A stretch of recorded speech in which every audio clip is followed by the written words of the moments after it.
मोर्चानंतर मत्स्य उद्योग मंत्र्यांना आता जाग आलेली आहे आणि म्हणून त्यांनी काल मंत्रालयात बैठक घेतली आणि बैठकीत मान्य केले की LED धारक या ठिकाणी कृषी मोठ्या प्रमाणात करतायत आणि त्यांच्यावर कारवाई करा.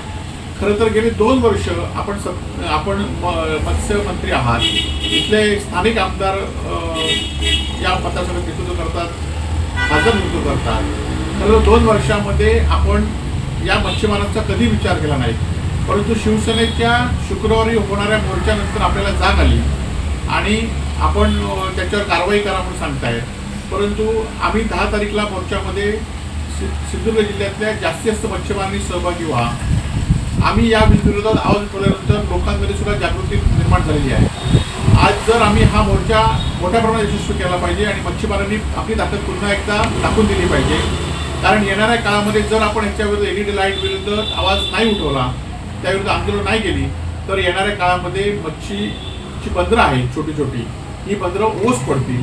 आणि आज सत्ताधाऱ्यांकडे जर आपण अंकुश ठेवला नाही तरी सत्ताधारी या LEDना पाठीशीच नेहमीच घालणार आहेत. कारण त्यांच्या मांडीला मांडी लावून, त्यांच्या बॅनरच्या फोटोवर फोटो लावून हे आज उन्मत्तपणे आज LED धारक या ठिकाणी फिरत आहेत. सिंधुदुर्ग जिल्ह्यातल्या मालवण तालुक्यामधल्या मालवण शहरातल्या एका नगरसेवकाची 4 LED आहेत.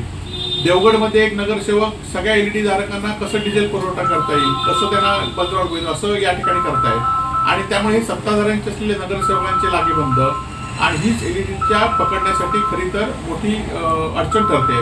आणि त्यामुळे येणाऱ्या 10 तारीखला शुक्रवारी आपण जास्तीत जास्त मच्छीमार बांधवांनी पक्षभेद विसरून, खरं तर हा आमच्या पक्षाने आम्ही पुढाकार घेतला तरी हा सामान्य मच्छीमारांसाठी मोर्चा आहे. कोण पुढाकार घेत नव्हतं म्हणून आम्ही पुढाकार घेतला आहे. आणि मी सगळ्या मच्छीमार, श्रमिक मच्छीमार आणि त्यांच्या सर्व संघटनांचं मनापासून आभार व्यक्त करून त्यांनी सुद्धा आमच्या मोर्चाला पक्षभेद विसरून पाठिंबा दिलेला आहे.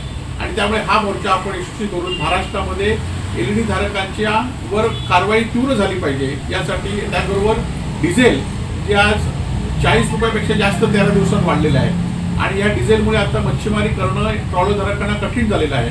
आणि या सगळ्यांच्या विरोधात आम्ही जो मोर्चा काढतोय त्या मोर्चाला आपण पाठिंबा द्यावा अशी आपल्या मार्फत विनंती आहे.